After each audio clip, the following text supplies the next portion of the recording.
Welcome to the Dance to Heal podcast. I'm your host, Jenny C. Cohen. Join me as I share stories of how life is a dance. I'm a cancer survivor, mother of two, and an award-winning performer who found that mind and body connected movement is vital to healing in a way that is safe and tailored to your life. I created Dance to Heal Wellness featuring the Spotlight Confidence Formula and also authored the best-selling award-winning book, Outside In Recovery, Dancing My Way Back to Myself After Breast Cancer. I will bring new ways to help you on your dance journey and healing path. Are you ready to move? Dance to Heal starts now. My darling audience, I have the most amazing guest today. Jam, welcome. Thank you. So, before I direct them towards the fact that we're both Datura teachers, which is a certification for dance format around the art of belly dance that is structured primarily from a growth mindset. Before we go into that, what is it that you do when you're not a Datura teacher, Jam? I'm an astrologer and a massage therapist. I'm just an all-around non-binary queerdo that goes to a lot of drag shows. And I'm a dog parent. I didn't I know spend you. all my time with my dogs. Oh, and I go to aerials. I go to like 3 or 4 aerials classes a week. So Okay, that's two new things stay I didn't active. know. Yeah. All right. So, Yeah. what are your dogs' names? Garnet, like the stone. Okay. She's great. She's my personal floof. And then we have a brand new addition. Her name is Bluebee, like blueberry.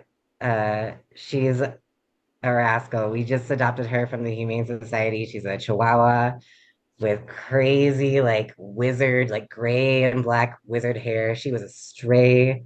Um, she's been through some stuff. And then we also have a German Shepherd cattle dog mix. His name is Bosley, and he's very wise and sensitive. Yeah. We have a cat whose short name is Blue, and she's named after Madame Blueberry of VeggieTales because Oh, that's she was supposed to be cute. the last cat, and then like 8 cats later, it did not work. That's adorable. So tell us more about when you said that you do readings. What is that for you? Like astrology readings? Mhm. Oh. I'm a big astrology nerd. I wanted to do it since I was a little kid, but I didn't think I was smart enough until my early 30s when I started going to like actual proper astrology programs, like multiple year-long programs to study. Um, so I study Hellenistic astrology, which it's reconstructed to the best of our ability from um, like Hellenistic doctrines that were written 1,000 to 2,000 years ago. So it's a lot different than like popular astrology, much more oriented towards like traditional planetary rulership, but like timing techniques. So the idea that your birth chart isn't 100% active all the time, but like at different points in your life, different planets like speak more loudly. So there's a lot of that stuff. It's awesome and very mystical. I love mystical. And when you said that is it uh, um, a set yearly pattern, or it actually depends on the individual? The timing techniques are standardized, so we would use the same timing techniques regardless of the person, but it changes based on their chart, basically when they're born. But there's three main timing techniques offhand I can think of that are all very different that we use all of those, and a small handful of like more minor techniques we use as well. Ooh, ooh. And then will you help us better understand when you said it's based off the Hellenistic theory? What does that mean for us who are not in what you do? Yeah, so the furthest back we have like horoscopic astrology, so the idea of a birth chart being cast for the moment of a person's birth. That's Hellenistic astrology was sort of the cradle of that.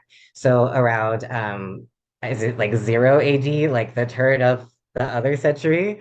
Think about like Romans living in Egypt and like cohabitating with Egyptians and being nerds about astronomy together. So like back then, astronomers and astrologers like worked together in the sciences. Like that was a thing, and they sort of like worked with the temple priests. So there was a lot more, I feel like, just respect or like interplay of like different disciplines, arts and sciences and religion. Um, oh, I just drew on my face, but yeah, so that's where like Hellenistic astrology comes from, and then it goes through like before that, there's Mesopotamian and Babylonian and Sumerian astrology, which was more about like being afraid of eclipses and like predicting when your crops would fail and predicting like when you guys would win a war or like who's going to be the next pharaoh. Um, Mhm. then there's Egyptian astrology, and then it gets kind of weird with Renaissance and medieval. If you can imagine what like Western Europeans in that mindset would do with astrology. There's some cool stuff in there, but it definitely takes a turn towards the like, okay, um, yeah, Oh, I love that. Thank you. That's really, I love the opening of awareness and that there's not one way to do it or one school, even a time frame, right? Because, yeah, I mean, we're watching this K-drama where they're yeah, they're casting like Asian runes. They're based in China somewhere. I'm like, I know that's made up, but I'm sure it's based on some type of historical thing. yeah. I'm in an Asian, it's a Discord called Crazy Witch Asians, but Whoop. we do like an Asian mediumship circle. It's really cool, but yeah, there's folks, Vietnamese people, Filipino people, like, yeah, it's really awesome to get together I want to and be a part of that. I'm Asian. yeah, I'll send you the link. Yeah, Yeah, yeah. My son Daniel, that I had mentioned to you before, folks, before I hit the record button, he's actually yeah, making his own soul cards for people to do their own self readings. He made that's one for amazing. his dad, my husband, that broke some barriers we didn't know he was hiding behind. It was Wow. crazy, Jam. I was like, whoa. Like my husband, their dad was, he was like, we do left hand, right hand writing, like dominant hand asking Yeah. questions, non-dominant hand answering to talk to your subconscious and off of the soul cards. And so their dad did that, and he like was bawling reading over his own answers. And it's part of something that we learned from our therapist from this, like it's almost based on Carl Jung, that your subconscious has all your answers. So this woman came up with these soul cards. You can buy soul card kits on Amazon, I think. Maybe they took them off, but they were on Amazon at one point. And so Danny started making them, but he wouldn't ask the questions associated with the card Hmm. until like a year later. And then when he finally answered, his subconscious on his non-dominant hand would answer in poetry. That's amazing. The soul is amazing. I know. It's just so nice when we open up gateways to be able to communicate with our own soul, you know?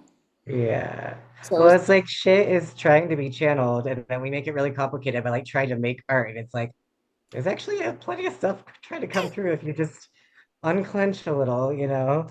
That's so cool. I love that unclench. Okay. So audience members, before I hit the record button on any of my interviews, I always ask our esteemed guest, is there any no-go zones? And Jam said there are none. So we're going to ask some questions I would normally reserve for like an unrecorded session because Jam's kind enough to open up heart questions. Yeah.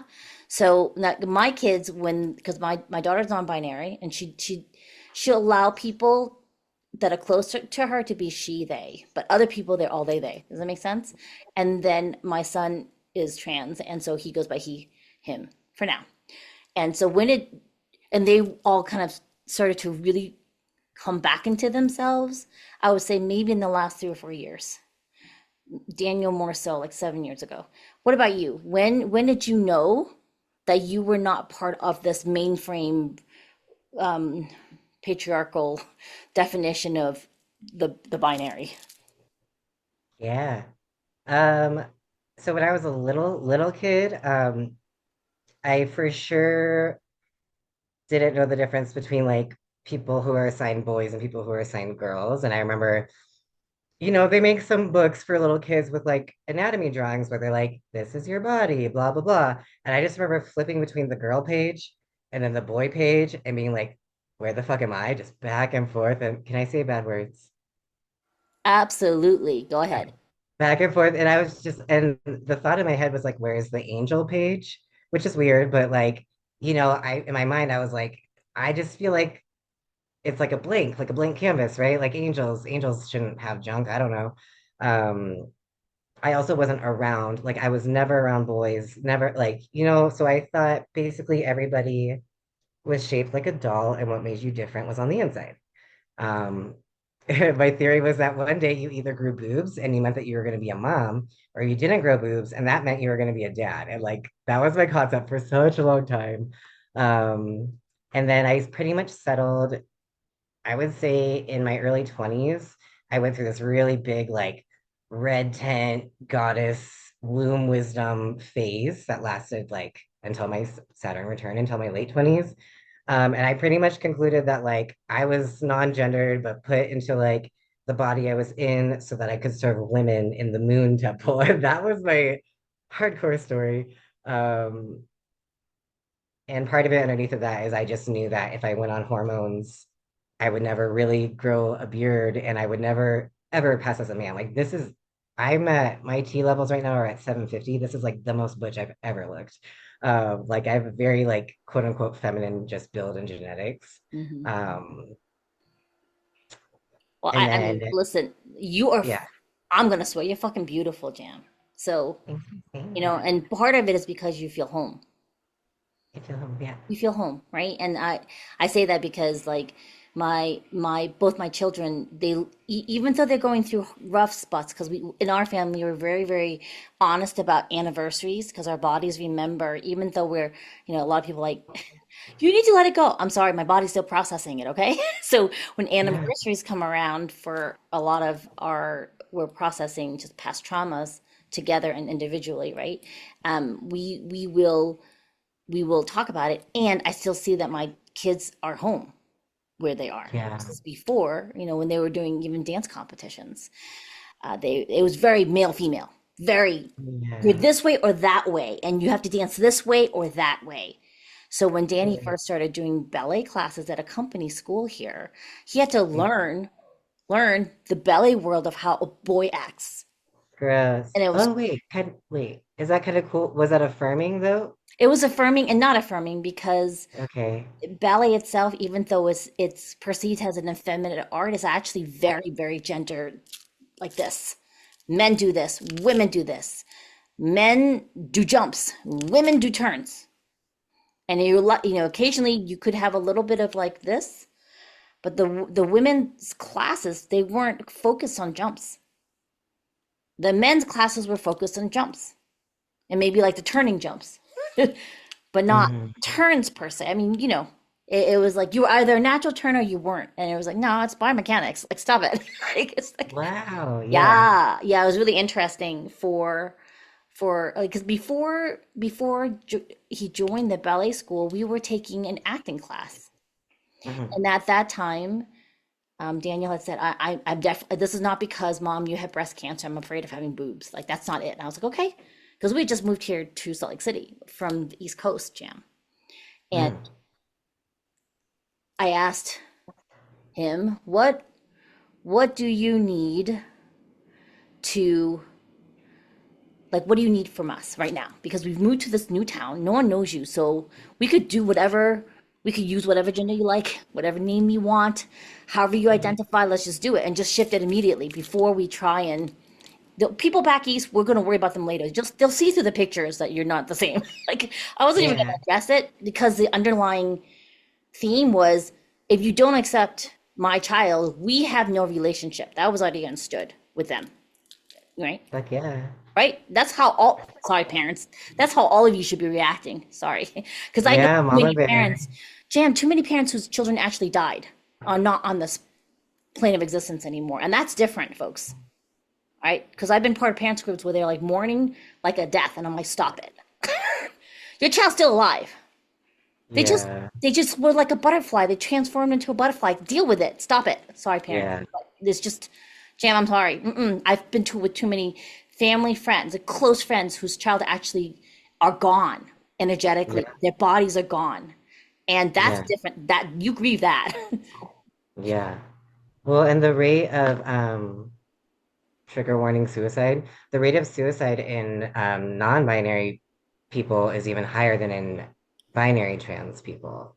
It So is. people should take non-binary stuff very seriously. I feel like even like accepting families are like, oh, whatever, we'll just misgender you forever because you've always been that. And it's like, I feel like people maybe they don't take it as seriously if you're like not, yeah, people should take Well, it more.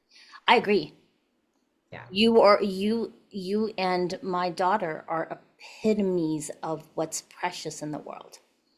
Mm. You know that. Well, you should know that. Well, we will just keep showing you that because our world doesn't have enough unicorns, you know, Or narwhals. or angels like you were self-identifying as before, Yeah. you know?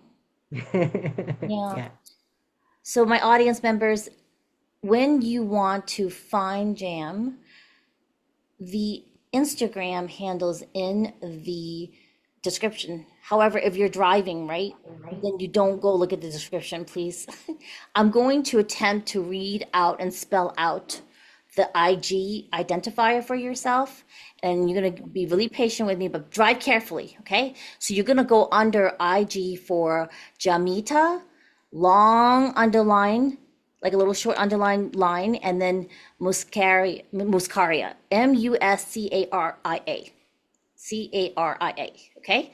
And then Jam's going to be offering ways to get readings and also for you just to follow because you're going to see us together. I'll be like posting about you on my Instagram anyways. Are there other ways to locate you? Do you have a website? Yeah, it's incarnateritualarts.com. Um, the word incarnate, and then the word ritual, and then the word arts, all as one.com. Um, I will say too, a good tip, if I know the Instagram isn't the easiest, if you look up the mushroom that is red with white spots, Amanita muscaria, and put a J in front of it, you'll find me. It'll suggest at some point you put an underscore in there, but that's where it comes from. Oh, I love that. I love Yeah. that. And then if this is just too much detail because I'm one of those people, I'll try and memorize it and then I forget to take that right turn. If you're on the phone, if you're in the car driving, just come back to this episode, okay? And you can also re-listen to it when you're actually not driving. And by people who are on YouTube and or one of the podcasts and you're listening while you're sitting, make sure you just go into the description and click on that IG account anyways and the website which we'll add, okay, Jam, so that they can find you. Because I think it's really important if you've always even been a tiny bit, okay, my audio people, I'm doing a little tiny thing with my fingers, a little bit interested in this world that most of us, because I'm Gen X, this is just a cusp of my generations even being exposed to it. After Gen X, you're really well aware of it. Gen X and earlier, this is something new for us to, in our growth mindset, understand better because this is the direction the world's going into. This is not slow. We're not being snowflakes. It's just the way the world is. Like deal with it. And like artificial intelligence, it's a part of the world now, and it's increasing in the magnitude of the influence. And I want you, if you're hearing this and you're feeling even a tiny bit of like, I don't want to, pay attention to your resistance, right? Pay attention to your resistance because there's a reason why you're listening to this. And if you're feeling, wow, these people are my people, because this is where I've been really curious, make sure you look up Jam's IG and go to danceandheal.com for my movement stuff. So then you can be even more, everyone should do that. So then you can be more comfortable. Everyone who's listening, you should be already following Jam already. Like if you haven't gone to the description, I want you to look into why you're not doing that. Okay? Because for Jam to come on a podcast like this is to make oneself very vulnerable. And I need you to reciprocate by following. All right, back to you. Sorry. Jenny's done lecturing my audience. I'm here for it. Yeah. So when you started the art of teaching, right?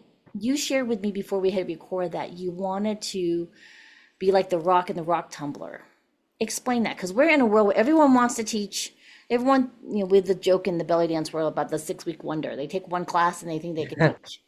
And you're almost the exact opposite. You're like me, we're eternal students. Yeah. Yeah. I shared that I took 8 years to go through the eight elements program. Oh, look at that, 8 years. So I started in 2014 with phase one. I completed phase four in 2022.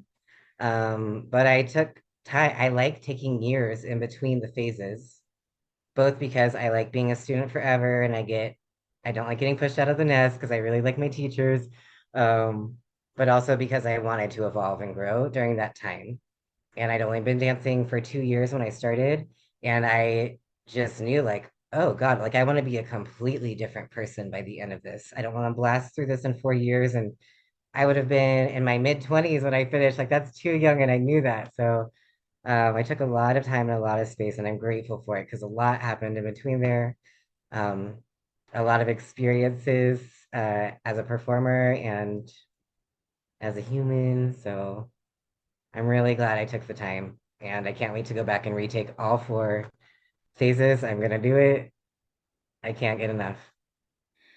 I think I love that's one of the things I love about you. You don't even know how much you glitter.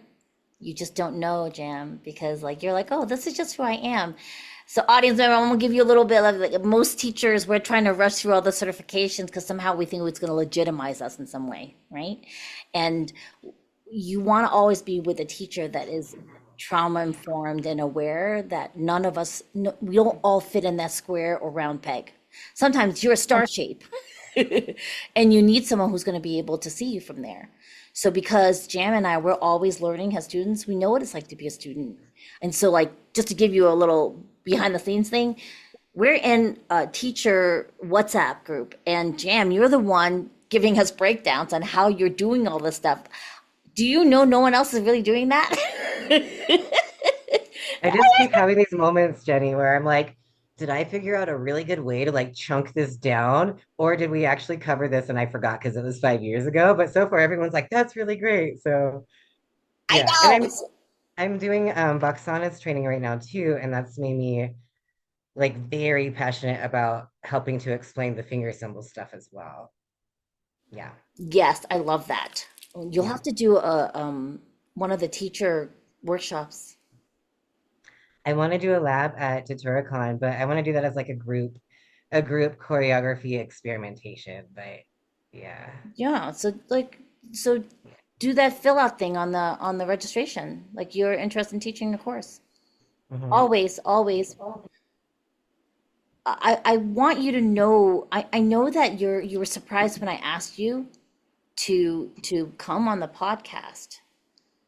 And I want you to know that there are people like me who see you. And sometimes there are more people like me who need to see you, right? And so we just have to find more ways to have you be more seen. Because you sparkle. I really want you to like radiate and glow. So we have to find ways for to amplify you because your voices like yours really need to be seen and heard. That means a lot. I appreciate, people like you or people like Rachel making it feel good to be seen. Because I historically have like a really negative connotation with that experience. Um, but it genuinely feels good to be seen by you, by Rachel. After my first workshop with her in like 2012, she remembered me, and I wasn't even in Eight Elements. It was just a workshop, and I went and saw her perform at Tribal Fest way back then. She was in drag performing with Elon, like all these French boys. And she came up to me after she had this crazy like perm wig and was like, Jam. And I was like, hi, who are you? And she was like, it's Rachel. And it made me feel so good because, she locks eyes with students or she drops in with them during class and you can feel it in the way that she leads group improv when she just goes slow and we just shadow. I'm like, she's like checking in with every single person in the room and there's something very special about that and um that's a really big part of like the transmission I want to carry is seeing people in a way where it just feels like like mother hen, Yeah. very gentle, like I'm seeing you, I'm not projecting onto you. Um, that, yeah. Yeah, Rachel was one of the few people in the dance world that reached out to me during my cancer treatment. Oh my God. That remembered me, and she private messaged me. And she's not someone who because she gives so much on this public surface, in our Mhm. trainings, and also because she's viral and popular and everywhere, right? And Held has one of the foremost leaders in the fusion billions world. She doesn't have a lot Mhm. left over, and so I was so moved that she went out of her way to message me because I wasn't expecting anything. I mean, some of the people I thought were my good friends, kind of I lost touch, and there was also some drama that I you can read about in the book, folks. I'm not going to bring it up during this thing. There was I just found out who my true friends were. Besides her and I think Donna Mejia were the two people who checked in on me. Donna's amazing. Yeah, people who truly saw us, because even though, like, in the it's increase in numbers with BIPOC in our world, when back then there weren't that many, and we would still get confused with each other. It didn't matter what gender you were. Like, I was once, there's a really darling Asian American dancer by the name of Jenny Nichols out in Atlanta. And I was at an event in Boston. Now, granted, I have to clarify that was during my cancer treatment. So I was bald. And I went to an event where someone came up to me and said, Jenny Nichols, is so good to see you. And I'm like, Jenny Nichols does not have cancer. Jenny C. Cohen does. And Jenny Nichols is this tall compared to me. Like, okay, so my audio people, I put my hands below my ears. Like, that's how tall she is to me. We're that huge a difference in height. And I had Did no you hair. say that? Did you say that to their face? I did, because I was in the middle of cancer treatment. I didn't give a fuck. It's just kind of like, Good. wrong Jenny. Jenny Nichols, I would hope, Yeah. does not have cancer, and she's in Atlanta, Yeah. Good. right? There's something about when you go through shifts where suddenly it doesn't matter as much as you shining your truth. Mm.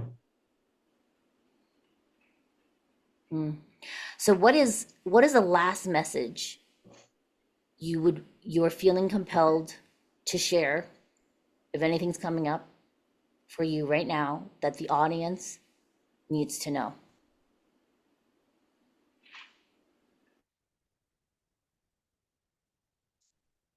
I feel like I have three messages, but if I say them fast enough, it'll be like one.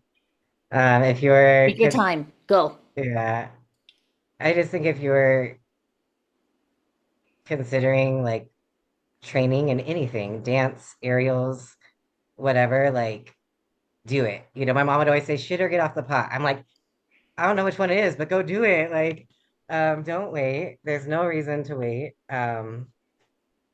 For sure, you can learn anything. And of course, you need teachers that can adapt things if there's like physical limitations and all that stuff. Um, yeah, regardless of your athletic ability or the shape of your body or your age or your size, do that.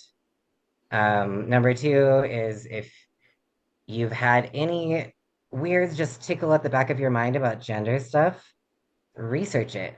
Just like we're really good at making our own voices very quiet for years on end. And some people get to the end of their life without listening to their own voice. Um, so just stop being really good at silencing yourself and maybe do some research. Like, yes, you're able to endure a lot of erasure and survive, or you're able to live in hiding your whole life and still do better than everyone else with all their privilege. Good for you. But like at some point, maybe you should like let yourself be a snowflake while you're here. That's you don't get to be in a meat sack for very long. You might as well like I always think about being in a dark cave and just trying to like reach around and feel the edges of it. Like do what you got to do to feel okay in your body. For me, I have to belly dance. I have to learn to consciously control my serratus and my diaphragm and like all this crazy stuff just to feel a little bit okay in a physical form, and it works for me. Um, and then Oh, number three is gone, but yeah, maybe if you have ADHD, take care of that too. Yeah.